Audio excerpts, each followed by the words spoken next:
என்ன உங்ககிட்ட இருந்து பிரிக்கிறதானே உனக்கு பிரச்சனை. நீ அவளுக்கு புரியவை. நடந்ததெல்லாம் மனசை விட்டு சொல்லு. எதுக்காக என் மேல உசுரா இருக்கேன்னு அவளுக்கு விளக்கி சொல்லு. நம்மளோட உறவு எவ்வளவு ஸ்ட்ராங் ஆனது, ஏன் இவ்வளவு வலுவா இருக்குன்னு அவளுக்கு புரிய வைடா.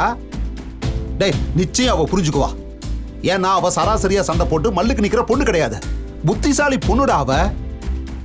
உன் வாழ்க்கைய அவ தான் நேர் பண்ணுவா. டேய், அண்ணன் சொல்ற, அவ கூட எனக்குமா போடா. டேய் டேய், நீ பாட்டுக்கு போன என்னடா அர்த்தம்? எனக்கு இந்த பேச்சு பிடிக்கலன்னு அர்த்தம். வேண்டாம் வெற்றி, நீ தப்பு பண்ற. நீங்க தானே தப்பு பண்றீங்க. அவ உங்களை அவமானப்படுத்தினது நீங்க வேணா சாதாரணமா எடுத்துக்கலாம். அவ பக்கம் நின்னு என் மனசை மாத்த நீங்க ட்ரை பண்ணலாம். ஆனா எனக்கு நீங்க தானே முக்கியம். அதை நீங்களே சொன்னாலும் நான் மாத்திக்க மாட்டேன். இங்க பாருங்கண்ணே, பூங்காவன இருந்து என்ன பிரிக்கிறதுக்கு பூங்காவனால முடியாது. நான் வரேனே. வெற்றி, டீ போட்டு தர, குடிச்சிட்டு போ. இல்ல, நீ இங்க இருக்கிற ஒவ்வொரு நிமிஷமும் நீங்க 2 பேரும் சேர்ந்து என்ன குழப்பிக்கிட்டு இருக்கீங்க. உங்கள்கிட்ட பேசினா உண்மையாலுமே எனக்கும் கன்ஃபியூஸா இருக்கு. நான் வந்து அப்புறம் பாக்குறேன். நீ வர. நீ எனக்கு டேய் வெற்றி, என்னம்மா இவ்வளவு தூரம் சொல்றேன் கேட்காம வீம்பா போறான். ஏன் இப்படி இருக்கான்? எல ரத்தங்க என்னமோ சொல்லுவாங்களே, ஈகோ பாக்குறது. அதான் அவனோட பிரச்சனை. அதுக்காக நாம பேசாம இருந்துடக்கூடாதுங்க. எறும்பு ஊற ஊறதான் கல்லும் தேயுன்னு சொல்லுவாங்க. வெற்றியோட மனசு தேயாதா? அவ மனசு மாற வரைக்கும் மறுபடியும் மறுபடியும் நம்ம பேசுவோம்.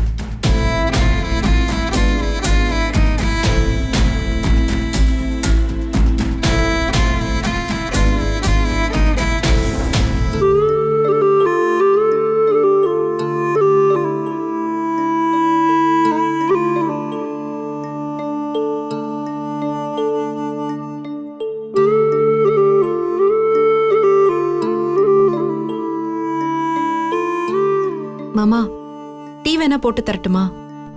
வேண்டாமா, இப்பதான் குடிச்சேன். நெஞ்சு கறிக்கிற மாதிரி இருக்கு. வேண்டாமா. கேக்குறேன்னு தப்பா எடுத்துக்காதீங்க. இல்ல, வெற்றி போதை பொருள் யூஸ் பண்றாருன்னு சொல்றீங்க. எப்படி அவ்வளவு கான்பிடென்ட்டா சொல்றீங்க? நீங்க பாத்தீங்களா? நேர்ல பார்த்தாதான் சொல்ல முடியுமா? ஒருத்தர் நடந்துக்கிற விதத்தை பார்த்தாலே தெரியாது. இல்ல மாமா, பெரிய பெரிய எக்ஸ்பர்ட்ஸ் கூட நடத்தைய வச்சு ஒருத்தரை எடை போட்டு கூடாதுன்னு சொல்லுவாங்க. வெற்றியை பார்த்தா எனக்கு அப்படி தெரியல. அதனாலதான் கேக்குறேன். இது கைவிட்ட கேஸ், திருத்த முடியாது. எவ்வளவோ பேசி பார்த்தாச்சு, இவன் திருந்தல. இதுக்கு மேல இத பத்தி பேசி என்ன ஆக போகுது? இல்ல மாமா, உலகத்துல கைவிடப்பட்ட கேஸ்னு எதுவுமே இல்ல. எதா இருந்தாலும் சரி பண்ணிட முடியும். தயவு செஞ்சு சொல்லுங்க, வெற்றி போதைப்பொருள் யூஸ் பண்றாரா, இல்ல நிறுத்திட்டாரா, விக்கிறாரா? விக்கிறதுனா எங்க விக்கிறாரு, யார்கிட்ட விக்கிறாரு? எனக்கு தெரியணும் மாமா. மா, இத பத்தி பேசி ஒன்னும் ஆக போறதில்ல. எனக்கு நம்பிக்கை விட்டு போச்சுமா. இத பத்தி நான் ஒன்னும் பேச விரும்பலமா. இல்ல, அட்லீஸ்ட் வெற்றி ஏன் இப்படி ஆனார்னாவது சொல்லுங்க. சொல்லி என்னமா பிரயோஜனம்? அத பத்தி பேச பேச வலிதான் அதிகமாகுது. அத பத்தி பேசாம கடந்து போறதுதான் புத்திசாலித்தனம். இனிமே இத பத்தி என்கிட்ட எதுவும் கேட்காதம்மா.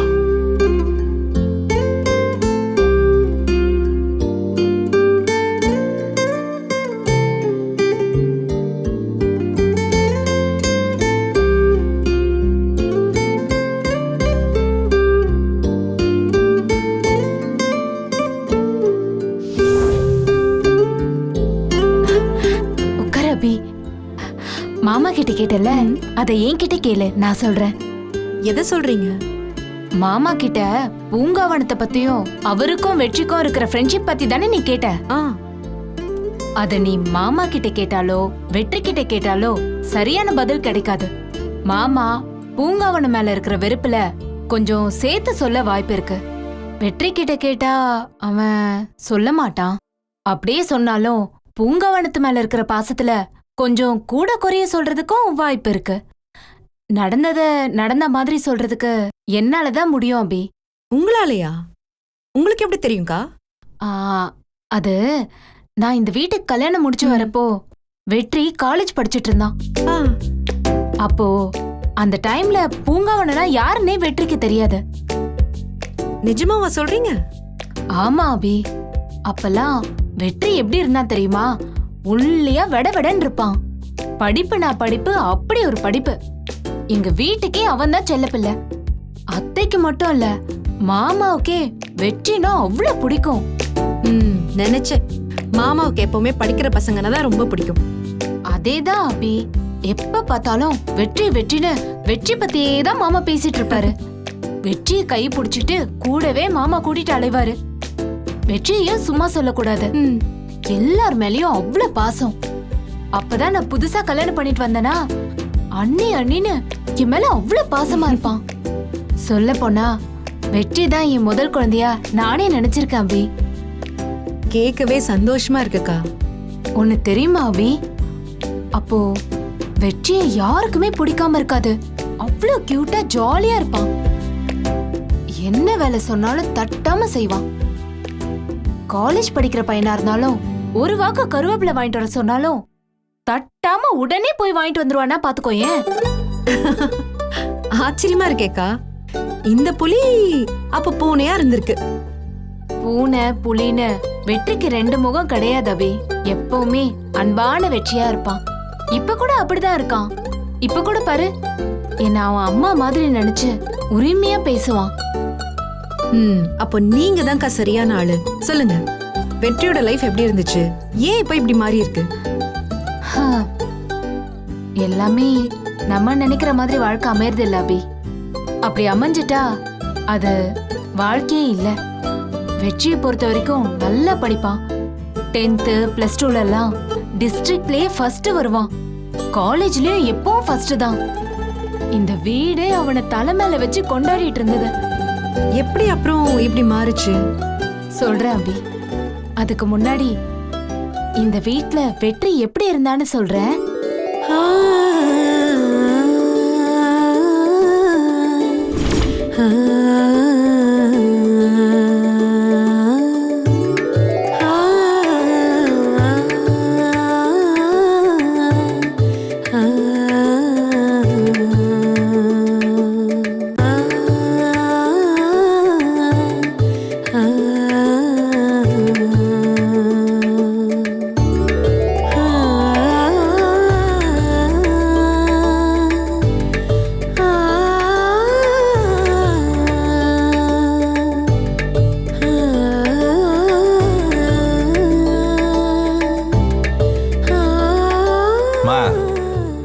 என்னம்மா மருதாணிலாம் வச்சு விடுற?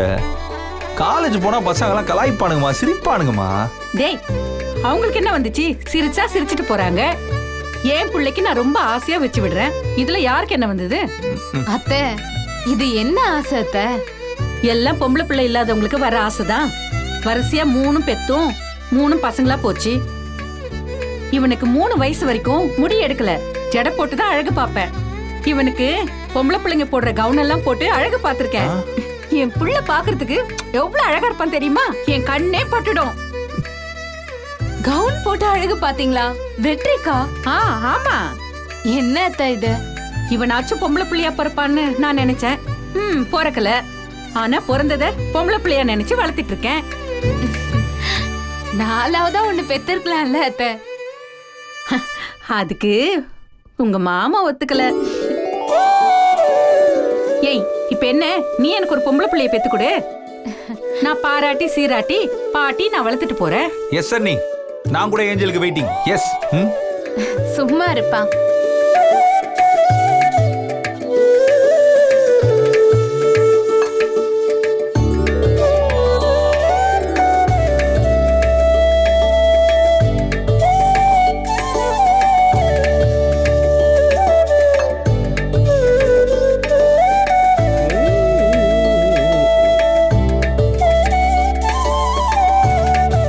என்ன வெற்றி, மருதாணி வச்சு கொடுத்துட்டு இருக்காங்க? எதுவும் ஃபேன்சி ட்ரெஸ் காம்படிஷனா?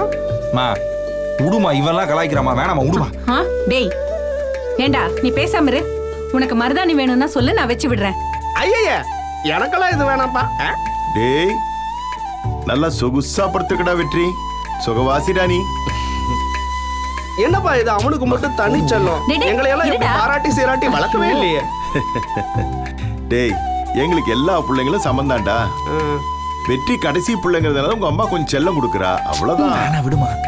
அம்மா செல்லம் கொடுக்கறது மட்டும் சரியாப்பா? இது வித்தியாசம் காட்டுற மாதிரி இல்லையா? வெற்றி, டேய், யாரா வித்தியாசம் காமிச்சது? எல்லாம் ஒண்ணுதான்டா. அவன் வாழ்க்கைய சரியா தீர்மானிச்சிருக்கான். கேம்பஸ் இன்டர்வியூல கிடைச்ச வேலையே வேணான்னுட்டான். ஐஏஎஸ்க்கு ப்ரிப்பேர் பண்ண போறான். ஆகட்டும்பா, தாராளமா ஆகட்டும். அது எங்க எல்லாருக்குமே சந்தோஷம் தானே. அதுக்கு நாமளும் சேர்ந்து இவனுக்கு உதவி பண்ணணும்டா. இவன் கலெக்டரானா நம்ம காஞ்சிபுரத்துக்கே ஒரு பெருமை இல்லையா? ஒரு மாவட்டத்தை, ஒரு மாநிலத்தை நல்லபடியா பாத்துக்கிட்டா பெரிய விஷயம் இல்லடா அது. ஆமாப்பா, அது கூட நமக்கும் பெருமை தானே.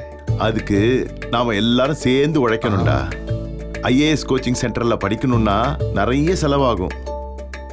கலையும் இப்பதான் சிறுசோ பெருசோ வேலைக்கு போறான். நீயும் கொஞ்சம் சம்பாத்தியம் பண்ணி கொண்டு வந்தேன்னு வச்சுக்கோ, வீட்டை நீங்க 2 பேரும் பாத்துப்பீங்க. என் சம்பள பணம் ஃபுல்லா இவனுக்கே செலவழிச்சு எப்படியும் கலெக்டர் ஆக்கிடுவோம். அத மனசுல வச்சு நீயும் கொஞ்சம் சம்பாதிக்க ஆரம்பிடா. சரிப்பா, சொல்லிட்டீங்களப்பா. கண்டிப்பா சீக்கிரமா சம்பாதிச்சிருவேன். நீங்க கவலையே படாதீங்கப்பா. டேய் கலை, போஸ்ட் ஆபீஸ்ல ஒரு ஆர்டி போட்டிருந்தேன். இந்த மாசம் அது மெச்சூர்ட் ஆயிடும். கொஞ்சம் நாளைக்கு விசாரிச்சு சொல்றியா? அதை வச்சுதான் இவனுக்கு செமஸ்டர் ஃபீஸ் கட்டணும். காலையில ஆபீஸ் போகும்போது விசாரிச்சிரப்பா. சரி வா, அதுக்குள்ள போஸ்ட் ஆபீஸ் வணக்கம் சொல்லுவாங்கல்ல, நான் பாத்துக்கிறேன்ப்பா. டேய் வெற்றி, நாளைக்கே கலெக்டர் ஆயிட்டா இந்த அண்ணன் மறந்துடாதரா. அட்லீஸ்ட் ஒரு தபாலி போஸ்டாவது போட்டுக்குறா. கலெக்டர் ஆறதுக்கு முன்னாடியே கரெக்ட் பண்ணலாம்னு பாக்குறியா? ஆமா. அதெல்லாம் நடக்காது. எந்த போஸ்டா இருந்தாலும் முதல்ல படிச்சு பாஸ் ஆகு, அதுக்கப்புறம் என்கிட்ட வேலைக்கு சேரலாம். என்னமா? கரெக்ட்டுடா. எல்லாம் என்னடா தம்பி, நீ கலெக்டரா வந்தா உனக்கு கீழே வேலை பார்க்கறவங்க எல்லாம் ரொம்ப கஷ்டப்படுவாங்க போல. நான் இந்த விஷயத்தை உங்ககிட்ட கேட்டிருக்கவே கூடாது. கேட்டதுக்கு என்ன மன்னிச்சிருப்பா. இனிமே இதை பத்தி நான் பேசவே மாட்டேன். எக்ஸாம் கண்டிப்பா எழுதணும். ஐயா எனக்கு வேணாம், போப்பா. போதுமா? அழகா இருக்குல்ல?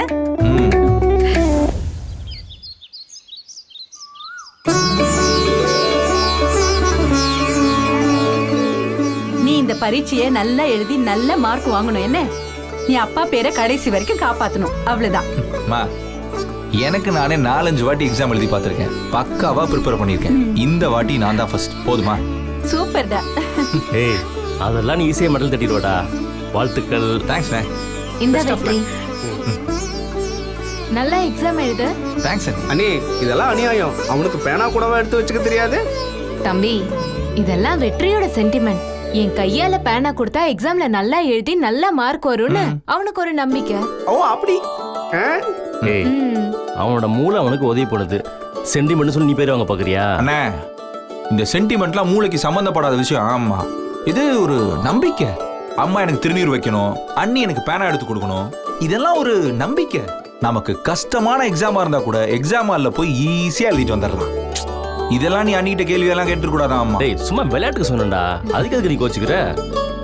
சரி இந்தா. எதுக்கு வச்சுக்கோ. வேணாண்ணே. மர்றா, 3 மணி நேரம் எக்ஸாம் எழுத போறேன். மூளை டயர்ட் ஆகி போயிண்டா. டீ குடி இல்ல ஜூஸ் குடி, ஃப்ரெஷ் ஆயிடும். அண்ணே, நான் கூட தான் ரியல் எஸ்டேட்னு பகல் புழுக்க வெயில சுத்தி அலைஞ்சு தெரிஞ்சு வரேன். எனக்கு ஒரு டீ குடிக்கிறதுக்கு காசு கொடுத்துருக்கியா நீ? டேய், நீ சம்பாதிக்கிற பையன்டா, உனக்கு எதுக்கு நான் காசு கொடுக்கணும்? இங்க சும்மா இருங்க. இரு தம்பி, நான் உங்களுக்கு தரேன். வேணா விடு. நீ சும்மா இருடா, குடுக்குறவங்களையும் கெடுத்துருவோம் போல இருக்கு. கொடுங்க, தேங்க்யூ. பாத்தீங்களா, எப்பவுமே தாய் குலம் தான் பெஸ்ட். இந்த மாதிரி தந்தை குலம் எல்லாம் worst. என்னப்பா வெற்றி, ரெடியா? பா, நல்லாடுறா. சரி வா போலாம். நீங்க எங்கப்பா? டேய், கத்திரி வெயில்ரா. பஸ் ஸ்டாப் வரைக்கும் நீ நடந்து போனா அதுலயே பாதி டயர்ட் ஆயிடுவேன். அப்புறம் எப்படி எக்ஸாம் எழுதுவேன்? வாடா போலாம். பா, உங்களுக்கு எதுக்குப்பா சிரமம்? நான் இப்படியே போயிடுறேன், விடுங்கப்பா. வாடா, அதெல்லாம் ஒன்றும் பிரச்சனை இல்லை. வட்டா கமலா. சரிங்க. அம்மா வரமா? All the பெஸ்ட்ரா.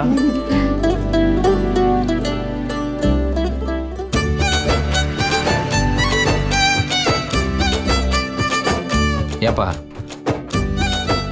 இவ்வளோ வெயில் அடிக்குது. நானே போயிருப்பேன். கத்திரி வெயில் பரவாயில்லடா. காலேஜ்ல போய் நீ பரீட்சை எழுதணும்ல. அதுக்கு இல்லப்பா, உங்களுக்கு கிளாஸ் டைம் ஆகலையா? எனக்கு ஃபர்ஸ்ட் பீரியட் ஒன்றும் இல்லடா. லேட்டாவே போலாம். ஜூஸ் குடிக்கிறியா? வா, ஜூஸ் குடிச்சிட்டு போலாம். நீங்க விடுங்கப்பா, நீங்க போங்க. வா கனிபாய், ஒரு ஆரஞ்சு ஜூஸும் ஒரு தர்பூசணியும் போடுங்க. ஏப்பா, தர்பூசணி ஓகே தானே? சாப்பிடலாம்ப்பா. என்ன வாத்தியாரே, இப்படி தோளுக்கு மேல வளர்ந்த பிள்ளைய சைக்கிள்ல கூட்டிட்டு அலையறீங்க? இன்னும் சின்ன பிள்ளைன்னு நினைப்பா? எவ்வளவு வளர்ந்தா என்னப்பா, பிள்ளைங்க எப்பவுமே அப்பாவுக்கு பிள்ளைங்க தானே. நான் நினைச்ச மாதிரி நல்லா படிக்கிறான். நான் சேர்த்து வச்ச பேரை காப்பாத்துறான். இவனை நான் பார்த்துக்காம வேற யார் பார்த்துப்பாங்க? நீ ஜூஸை போடு. சரி வாத்தியாரே. மாமா அவ்வளவு தூரம் வெற்றியை கொண்டாடினாரு அபி. உன்னால அதை நம்ப முடியுதா இல்லையான்னு தெரியல, ஆனா அதுதான் உண்மை. நம்ப முடியலக்கா. மாமா வெற்றி மேல இவ்ளோ வெறுப்ப கக்குறாரு, அவரா வெற்றி மேல இவ்ளோ பாசத்தை பொழிஞ்சாரு? நிஜமாவே நம்ப முடியல. வெற்றியை பத்தி எவ்வளவு பெரிய வார்த்தையெல்லாம் மாமா பேசியிருக்காரு. அதுதான் வெற்றி. உண்மையிலேயே அவனை வீடே தலையில வச்சு கொண்டாடுச்சு. என் வீட்டுக்காரருக்கும் சரி அன்புக்கும் சரி வெற்றி மேல துளி கூட பொறாம வந்ததே இல்ல. சொல்ல போனா அவங்களும் வெற்றியை தலையில தூக்கி வச்சு கொண்டாடினாங்க. என் வீட்டுக்காரருக்கும் சரி அன்புக்கும் சரி வெற்றி மேல துளி கூட பொறாம வந்ததே இல்ல. சொல்ல போனா அவங்களும் வெற்றியை தலையில தூக்கி வச்சு கொண்டாடினாங்க. வெற்றிக்கு செல்லம் நான் செல்லம், அவ்வளோ செல்லம். நானும் கூட என் வீட்டுல செல்லம் தான், ஆனா வெற்றி அனுபவிச்ச அளவுக்கு நான் அனுபவிக்கலன்னு நினைக்கிறேன். வெற்றி ரொம்ப பொறுப்பான பையன். எனக்கு அவன்கிட்ட ஒரு சின்ன சலுகை இருந்துச்சு. அவன் அத்தையும் என்னையும் சமமா தான் நினைச்சான். ஆனா என்ன ஒரு ஃப்ரெண்ட் மாதிரி ட்ரீட் பண்ணுவான். காலேஜ்ல என்ன நடந்தாலும் என்கிட்ட வந்து சொல்லிடுவானா பாத்துக்கோயேன். அவ்வளவே மாசத்துக்கு ஒரு லவ் லெட்டராவது அவனுக்கு வந்துரும். அதை என்கிட்ட கொடுத்து, அண்ணி நீங்க என்ன சொல்றீங்களோ அத மாதிரி செய்யறேன்னு சொல்வானா பாத்துக்கோயேன். லவ் லெட்டர் கூட உங்ககிட்ட கொடுத்துருவாரு? ஆமா அபி. அப்ப அவனுக்கு படிப்பை தவிர வேற எதுவுமே தெரியாது.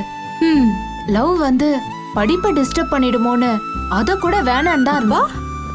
அதனாலதான் எதுவா இருந்தாலும் என்கிட்ட வந்து ஷேர் பண்ணிப்பான். எத்தனை பேர் மனசு உடைச்சிருக்கான் அவன்? அதெல்லாம் எனக்கு தெரியல அபி. ஆனா அந்த லெட்டர்லாம் இன்னமும் என்கிட்ட பத்திரமா தான் இருக்கு. எப்பயாச்சும் நான் உன்கிட்ட தரேன், படிச்சு பாரு. ஷூர், கண்டிப்பா. இப்படி ஒரு வெர்சடைல் பர்சனாலிட்டியே லைஃப்ல நான் பார்த்ததே இல்ல. நிறைய நடந்துருச்சு அபி. அந்த சிக்கலுக்கு முன்னாடி வெற்றி எப்படி இருந்தானோ அப்படியே இருந்திருக்க கூடாதான்னு இப்போவும் எனக்கு தோணும். உண்மையிலே அபி, நடந்த எதுக்கும் அவன் காரணம் இல்ல. ஆனா பழி எல்லாமே வெற்றி மேல விழுந்துருச்சு. அந்த கதையை நான் உனக்கு சொல்றேன் கேளு. வெற்றி காலேஜ் போயிட்டு இருந்தப்ப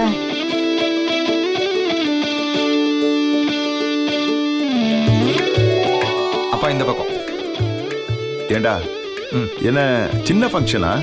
எதுக்கு எங்களை மட்டும் கூப்பிட்டுருக்காங்க? ஆமாப்பா, இது டிபார்ட்மெண்ட்குள்ள நடக்கிற ஃபங்க்ஷன். காலேஜ் லெவல்லாம் கூட்டம் அதிகமா இருக்கும். யூனிவர்சிட்டி ரிசல்ட் வந்துருச்சுல்ல, அதனால ஒரு டிபார்ட்மெண்ட் ஃபங்க்ஷன் மாதிரி வச்சிருக்காங்க. பெரிய மேடெல்லாம் போட்டிருப்பாங்களாடா? இல்லம்மா, அந்த மாதிரிலாம் இல்ல. கிளாஸ் ரூம் தான் ஃபங்க்ஷன் ஆளே. ஃபங்க்ஷன்ல ப்ரொஃபசர்ஸ் அப்புறம் எங்க ஸ்டூடெண்ட்ஸ் மட்டும் தான் பார்ப்பாங்க. பயப்பட வேணாம். எங்க நீங்களும் இங்கேயா படிச்சீங்க? இல்ல நந்தினி, நான் படிச்சது ஆர்ட்ஸ் அண்ட் சயின்ஸ். இதுக்கு பக்கத்துல இருக்க காலேஜ். ஏப்பா இந்த காலேஜ் மொத்தமும் ஒரு 15-20 ஏக்கர் இருக்காது? இவ்வளவு இடத்த வேஸ்டா வச்சிருக்காங்கப்பா.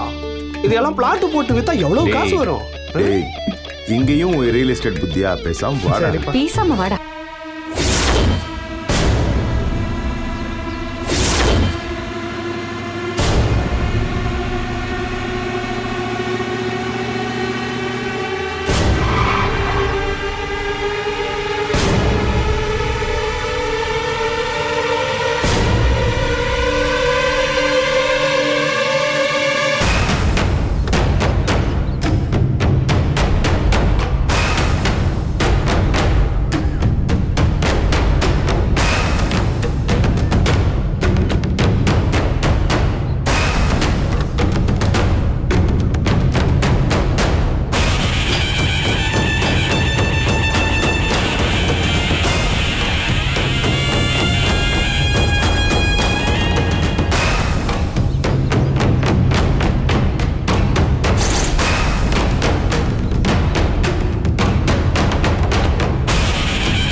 நீதான் விஜயகுமாரா? அப்படி சொன்னா யாருக்கும் தெரியாது. விஜி, டோப்பு விஜின்னு சொன்னாடா எல்லாருக்கும் தெரியும். பொதுவா நான் படிக்கிற ஏரியா பக்கமே போக மாட்டேன். அதுவும் இது காலேஜ். மனசுல இருக்கிற வைராகியத்தை மீறி தான் நான் இங்க வந்திருக்கேன். ஏன்னா நீ என்னை இங்க வர வச்சுட்ட. அண்ணே, நீ காஞ்சிபுரத்துல பெரிய ஆளு தான், ஒத்துக்கிறேன். அந்த மரியாதைக்காக தான் நீ பார்க்கணும்னு சொன்னதும் நான் வர சொன்னேன். சொல்ல வேண்டியதை சீக்கிரமா சுருக்கமா சொல்லணும். ஏன்னா டோப்பு வாங்க அந்த பாத்தீங்களா ஒளிஞ்சு ஒளிஞ்சு நிக்கிறானுங்க. நீ எப்போ போகணும்னு வெயிட் பண்றானுங்க.